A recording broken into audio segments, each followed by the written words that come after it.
Bonjour et bienvenue. Voici notre tour d'horizon économique, géopolitique, sanitaire et boursier. Nous sommes le vendredi 4 septembre.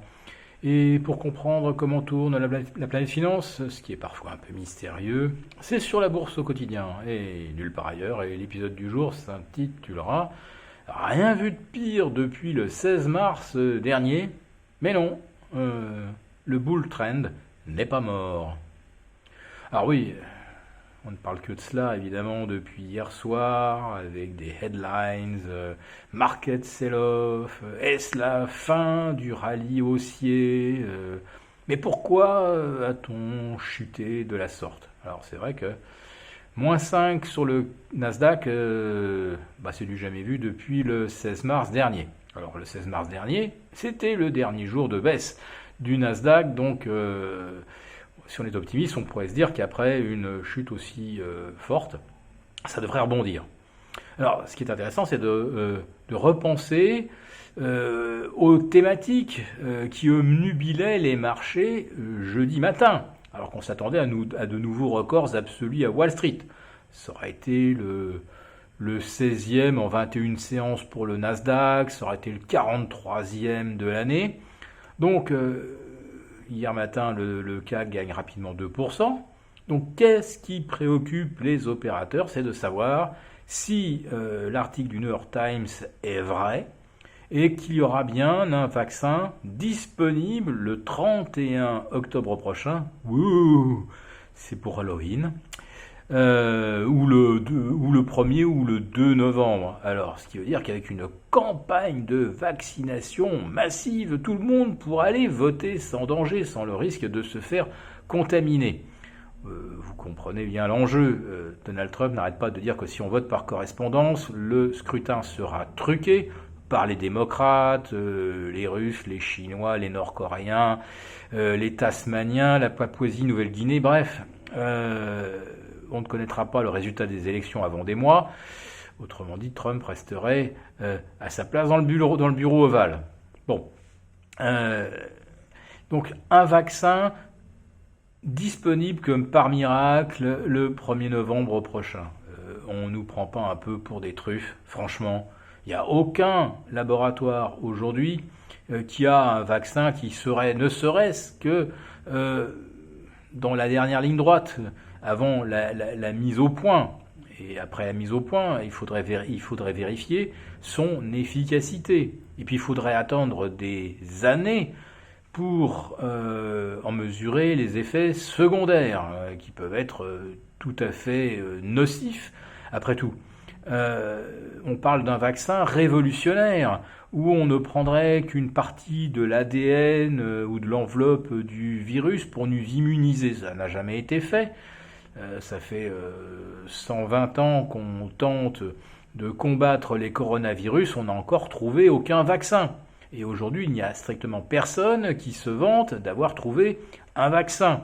Alors qu'est-ce qu'on va nous injecter à partir du 1er novembre si jamais il y a un vaccin disponible? Moi, je ne serai pas candidat. Quelques médecins, pour la gloire de la science, se proposeront peut-être comme cobayes. Mais franchement, moi, je serais plutôt méfiant. Donc cette histoire de vaccin a quand même alimenté une véritable furia haussière mercredi, il faut s'en souvenir, le Dow Jones, le S&P gagnant 1,5%, c'était la plus forte hausse depuis le 14 juillet. On ne comprenait pas non plus pourquoi les marchés montaient en séance. Il a fallu l'article du New York Times pour que dans ce coup on se dise « Ah mais bon sang, mais c'est bien sûr, il y aura un vaccin, on est tous sauvés. Bon, vous savez ce que j'en pense. Donc hier, ça décroche brutalement et personne ne sait pourquoi. C'était pas les chiffres du jour. À 14h30, on a eu le creusement de 20% du déficit commercial américain. Le marché s'en est moqué comme d'une guigne. Même pas réagi lors de la publication. Les chiffres du chômage hebdo, alors ils étaient meilleurs. Ce sont des chiffres dont le mode de calcul a été révisé. En fait, il y a eu ce qu'on appelle un ajustement pour coller au mode de calcul du BLS, hein, c'est le Board of Labor Survey, Bureau of Labor Survey. On change le mode de calcul et on obtient une baisse de 12% du nombre de chômeurs. En fait, on ne sait absolument pas quelle est la réalité. Mais le marché, pour lui, ça compensait le creusement du déficit commercial. Ensuite, il y a eu les ISM. Alors, l'ISM des services, calculé par les directeurs d'achat américains, il est en hausse. Celui calculé par IHS Markit, non pardon, c'est l'inverse. Celui d'IHS est en hausse et celui de l'ISM est en baisse. Qu'est-ce que le marché a privilégié? Le verre à moitié plein. Donc quand ça a décroché, personne ne comprend. On ne peut pas faire de lien avec les chiffres du jour, on ne peut pas faire le lien avec une déclaration d'un banquier central. Les dernières qu'on a eues de Lai Brainard, c'était la Fed sera toujours là pour soutenir le marché. Bref, ça reste assez mystérieux. Alors, on a quelques explications farfelues, peut-être un gros doigt d'un stagiaire qui serait trompé. On lui avait demandé de vendre 10 Apple, il en a vendu 10 000.